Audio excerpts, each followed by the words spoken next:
E aí, namastê, tudo bem? No vídeo de hoje eu vou falar sobre rezar. Faz algum sentido a gente rezar para pedir alguma coisa? Será que a gente vai ser realmente atendido? Então é isso que eu vou falar no vídeo de hoje. E eu já começo fazendo um parênteses aqui. Existem algumas crenças que são muito fundamentais na nossa vida. E essa talvez seja uma crença fundamental na sua vida.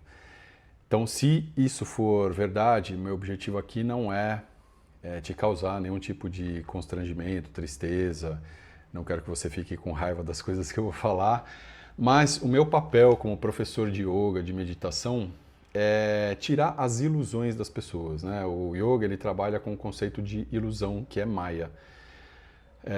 E quando você tira a ilusão, que é uma coisa boa, né? A gente viver sem ilusão, a gente viver com base na realidade, não na ilusão. Então, quando a gente tira a ilusão, a gente desilude a pessoa. Então, o meu papel como professor de yoga, de meditação, é desiludir as pessoas, tirar a ilusão das pessoas. E nesse vídeo, eu espero poder te convencer, apresentando argumentos racionais, que rezar para pedir coisas é algo que não faz sentido algum. Então vamos lá, vamos ver se eu vou conseguir ser bem sucedido nessa minha empreitada. Bom, em primeiro lugar, por que as pessoas rezam para pedir coisas? Isso é uma coisa muito antiga da humanidade, o homem sempre fez isso, por uma questão de controle, uma sensação de controle. Na vida existem coisas que nós podemos controlar e outras que nós não podemos. E essas que nós não podemos controlar nos dão uma sensação de insegurança muito grande. Então imagina, sei lá, há milhares de anos atrás, né?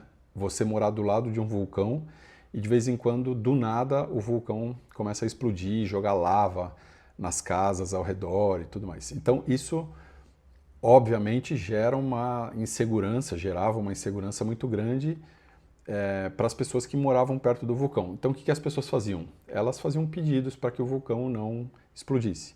Faziam oferendas, ofertavam até pessoas, né? Jogavam pessoas vivas dentro dos vulcões. E isso dava uma sensação para as pessoas de que elas tinham o controle.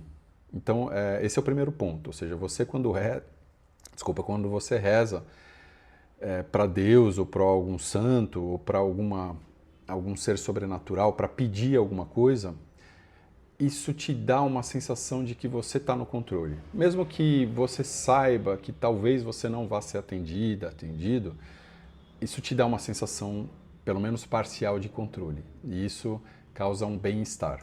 Eu vou apresentar alguns argumentos, tanto do yoga quanto da filosofia. Então vou começar falando sobre o yoga. Como é que o yoga vê essa questão de você pedir coisas? Antes de falar do yoga, eu vou voltar um pouquinho no tempo, eu vou falar sobre o jainismo. O yoga e o jainismo foram criados, ou surgiram mais ou menos na mesma época. O jainismo talvez seja um pouco mais antigo que o yoga.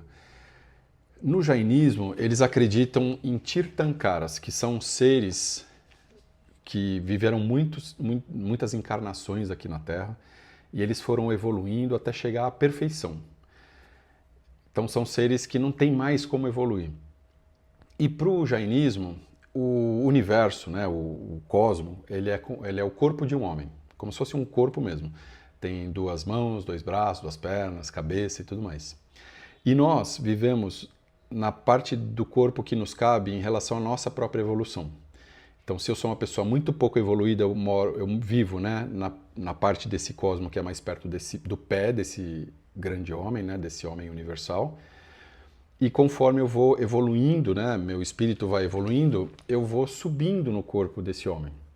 Então, esses tirthankaras, que são seres que já atingiram o máximo da perfeição, eles, quando atingem esse status, eles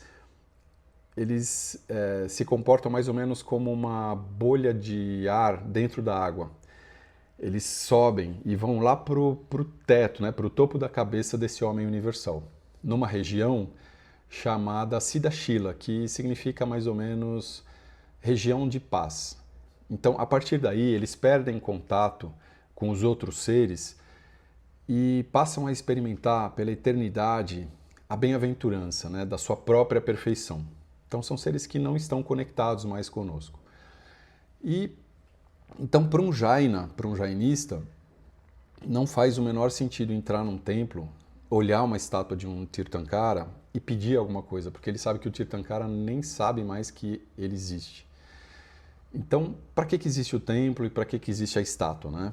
É para servir de modelo. Então, o Jaina, né, quando ele entra num templo e olha uma estátua de Tirthankara, ele olha aquela estátua como um exemplo, como um exemplo a ser seguido, como um modelo a ser copiado para que ele, devoto, também consiga atingir esse estado superior de perfeição. E como é que é no yoga? O yoga também trabalha com essa ideia de reencarnação e de evolução. Então, para o yoga nós encarnamos muitas e muitas vidas e nosso espírito ele vai evoluindo até chegar num estado de iluminação, vamos dizer assim, em que nós, quando atingimos esse estado, nós também nos separamos do resto do mundo. Então, esse estado se chama Kaivalya, que significa liberação, e quando a gente atinge esse estado, a gente perde contato com as coisas ilusórias. Tempo, espaço, matéria, sofrimento, karma, samsara, etc. Então, pro yoga também não faz sentido eu chegar para um ser perfeito e pedir alguma coisa, porque esse ser perfeito ele não está mais em contato comigo, ele não sabe mais que existo, ele vibra em outra dimensão, né? Ele não tem mais contato com as coisas daqui, com as coisas ilusórias. Então isso não faria sentido algum.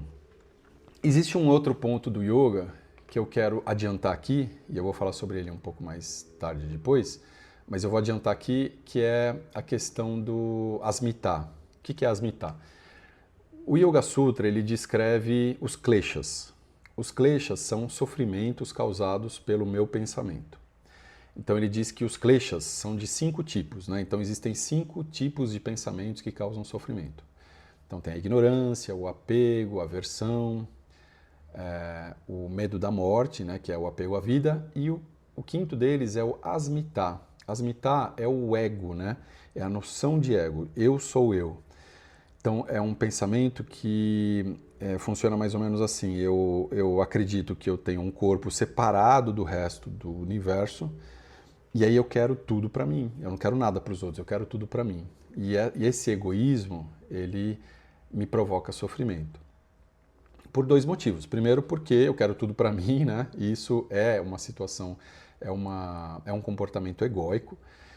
Em segundo lugar, porque eu acho que eu sou responsável por tudo que acontece no mundo. Por eu me achar o centro do universo, eu acho que tudo é culpa minha. Então é como se eu carregasse o peso do mundo nas minhas costas.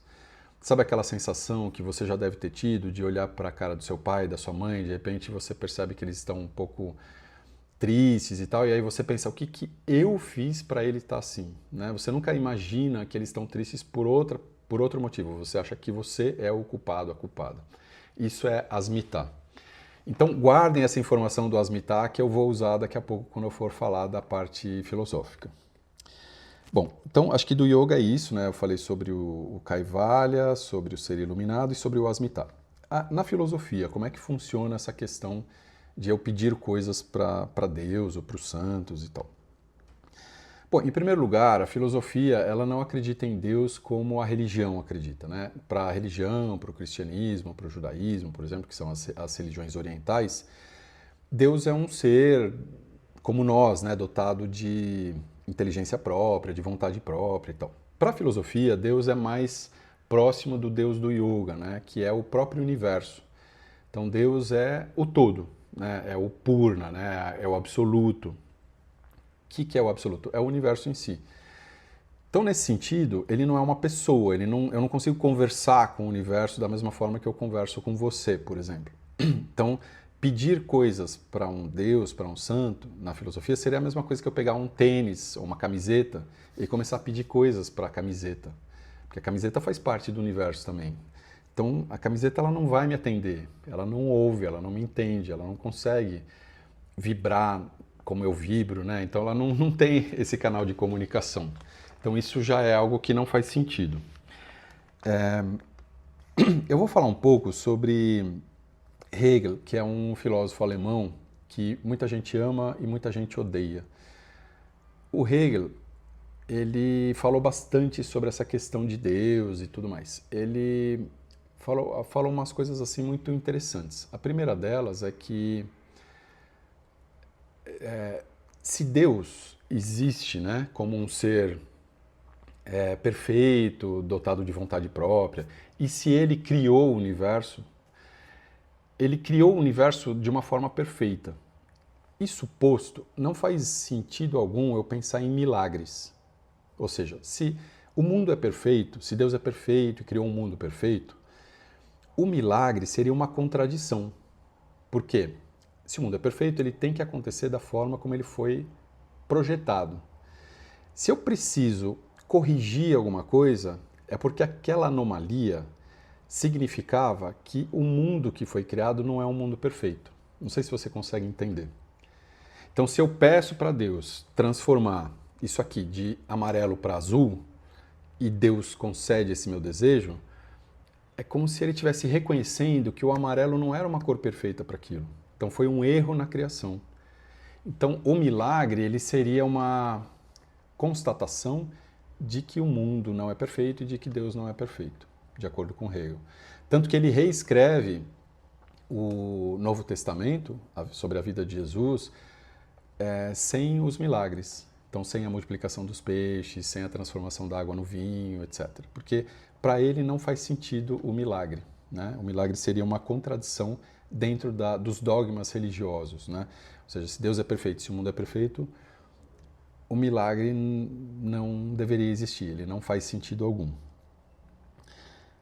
Além disso, e aí eu vou entrar nessa questão do Asmitá que eu expliquei agora há pouco. Nós, no universo, nós não temos importância alguma. Ou seja, comparados com o tamanho do universo, né, nós somos minúsculos. Então imagina, vou tentar fazer uma comparação, mas é uma comparação muito tosca, mas me desculpem pela comparação, mas só para ter uma ideia. Imagina que eu consiga juntar toda a areia do planeta Terra, num lugar só. Então eu vou juntar toda a areia, junto, e aí vai ser assim uma montanha de areia do tamanho do Brasil, por exemplo. Então imagina o Brasil inteiro ser uma montanha de areia. E aí eu tiro um grãozinho. Eu sou um grãozinho dentro dessa montanha de areia do tamanho do Brasil. Ou seja, que diferença eu faço nessa montanha? Nenhuma, né? Então, eu estando na montanha ou estando fora dessa montanha, a montanha vai continuar igual. Então, nós temos que ter a consciência de que nós somos desse tamanho, quer dizer, nós somos insignificantes perante o universo. Então, achar que um ser sobrenatural criou o universo e esse ser sobrenatural ele está ao meu serviço para atender os meus desejos é asmitar, é achar que eu sou o centro do universo. Isso não é verdade. Então, eu não sou o centro do universo, eu não tenho importância alguma para o universo. Então, esse meu egocentrismo, ele me leva a criar na minha cabeça uma fantasia de algo que não existe, né? Ou seja, me dar uma importância que eu não tenho. Então, existe um Swami, eu não vou me lembrar agora o nome dele, que fala mais ou menos isso, né? Ele fala, puxa, como assim Deus vai conceder uma dádiva a você? Ele vai te conceder um pedido de alguma coisa banal, por exemplo, eu quero enriquecer, eu quero passar num concurso, eu quero ganhar um emprego, eu quero me casar com uma pessoa que me ame, né? Então, como que Deus vai conceder isso para você? Então, ele vai perder o tempo dele, vamos dizer assim, e interferir na ordem do universo para conceder isso para você? E vai deixar de lado coisas tão importantes quanto a fome, por exemplo. A fome, as doenças, as guerras, né? Que são coisas muito mais urgentes, muito mais importantes. Então, por que você acha que Deus iria se preocupar com o seu problema e não com esses outros problemas que são tão cruéis, né? E são tão urgentes e trágicos, né? E eu acho muito interessante esse pensamento, porque realmente o nosso egocentrismo faz com que a gente tenha essa fantasia, né, de que existe um ser sobrenatural lá que vai nos atender. Mas existem coisas muito mais importantes a serem feitas no universo. Esse ser, se ele tivesse realmente essa capacidade e essa possibilidade, ele iria ter outras coisas para se preocupar. E uma outra coisa é aquele chamado efeito borboleta.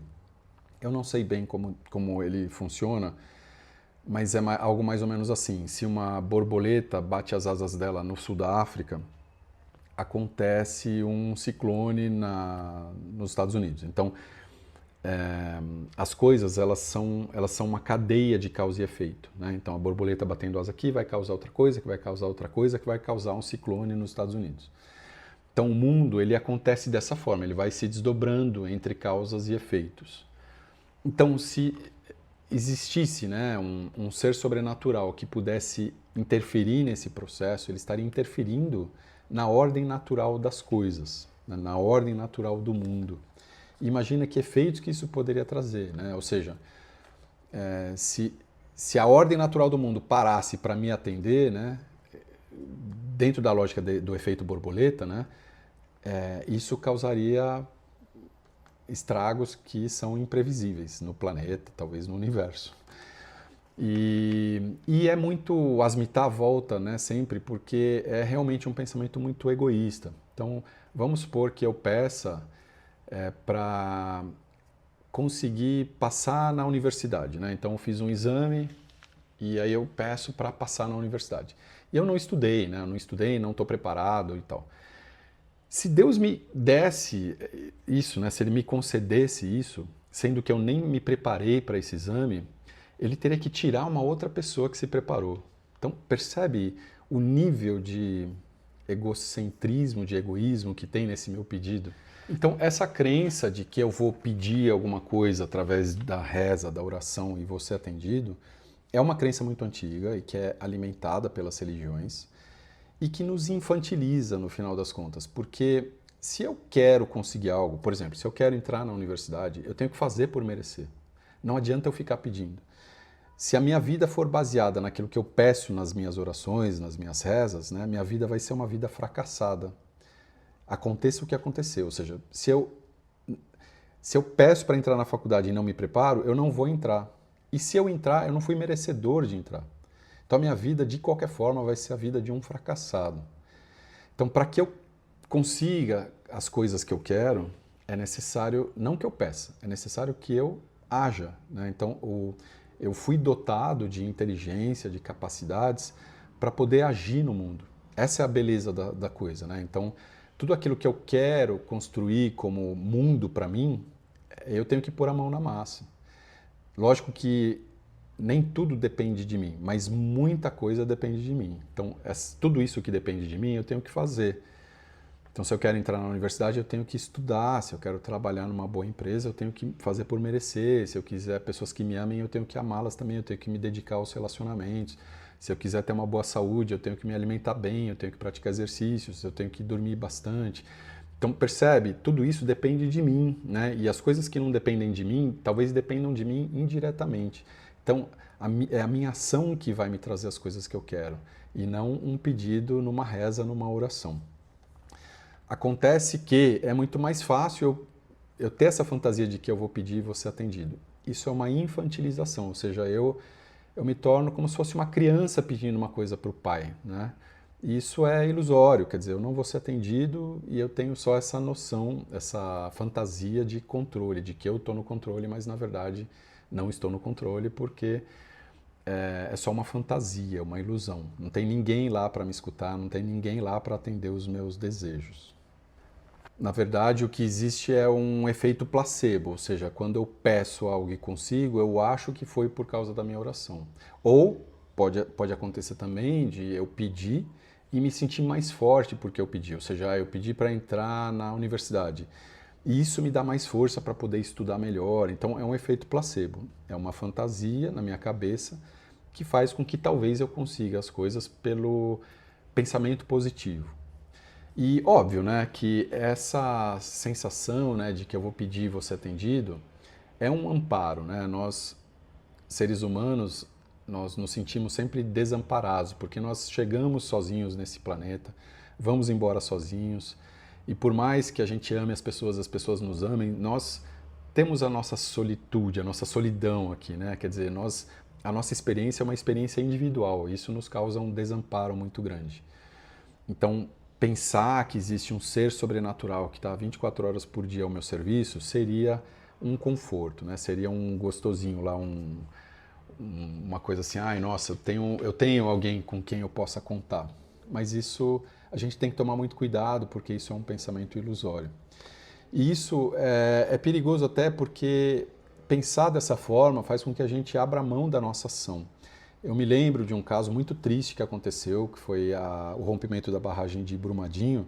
Centenas de pessoas ficaram soterradas e eu fiquei um pouco chocado porque eu abri as redes sociais e todo mundo ficava, nós precisamos pedir a Deus, nós precisamos orar e rezar para que essas pessoas sejam salvas. E aí na minha cabeça eu pensava, puxa, mas não adianta rezar, a gente tem que ir lá tirar essas pessoas. O corpo de bombeiros tem que ir lá, a polícia tem que ir lá, os resgates têm que ir lá para tirar essas pessoas, né? Não adianta, eu não vou pedir e milagrosamente essas pessoas vão sair debaixo da terra. Isso não vai acontecer, né? Então é um pensamento perigoso achar que a gente vai ser atendido só porque a gente fez um pedido através de uma reza, de uma oração. E um último ponto que eu queria ter mencionado, mas eu esqueci, são as promessas. Quer dizer, não é só o pedido, né, através da reza, da oração. Muita gente faz promessas, então promessas são trocas, é como se fosse uma chantagem ou como se fosse algo assim, olha, eu posso te dar isso, mas desde que você me dê isso daqui em troca, né? E é uma fantasia também e que mostra como nós somos egoístas, porque até quando nós temos a possibilidade de dar alguma coisa ao outro, a gente não dá a não ser que a gente receba algo em troca. Isso é muito ruim para o nosso pensamento, quer dizer, na verdade, nós teríamos que ser pessoas dadivosas. Nós temos, como eu falei, né, nós temos um potencial muito grande, nós temos energia, nós temos potência, nós podemos transformar o mundo de uma forma muito bonita e a gente deveria fazer isso a todo tempo, sem esperar nada em troca, porque as coisas vêm naturalmente. Quer dizer, quando eu transformo o mundo para que ele seja um mundo melhor, eu acabo experimentando esse mundo melhor também. E a promessa é uma coisa assim, olha, eu não vou dar isso que eu poderia dar, eu só vou dar se eu puder receber algo em troca. Então, de novo, vem o asmitar, que é esse egocentrismo, né? Então, basicamente é isso. Tanto o yoga quanto a filosofia não vem sentido em eu pedir coisas para um ser sobrenatural, porque isso é ilusório, quer dizer, esse ser sobrenatural não está a meu serviço, não vai me atender, eu não vou conseguir coisas através da minha palavra, da minha oração, eu só vou conseguir coisas através da minha ação. Então eu tenho que me responsabilizar pelas coisas que eu quero que aconteçam na minha vida. Então se eu quero uma vida de uma determinada forma, eu tenho que tomar as rédeas, me responsabilizar e fazer com que a minha vida vá naquela direção. Eu vou enfrentar muitos obstáculos, obviamente, mas eu vou ter que driblar essas coisas, eu vou ter que dar conta, né, das dificuldades para que eu consiga atingir os meus objetivos. E não adianta nada eu delegar essa tarefa para um terceiro, né? Simplesmente pedir as coisas porque elas não vão acontecer. Então é isso. Obrigado por assistir esse vídeo. Até o próximo. Namastê.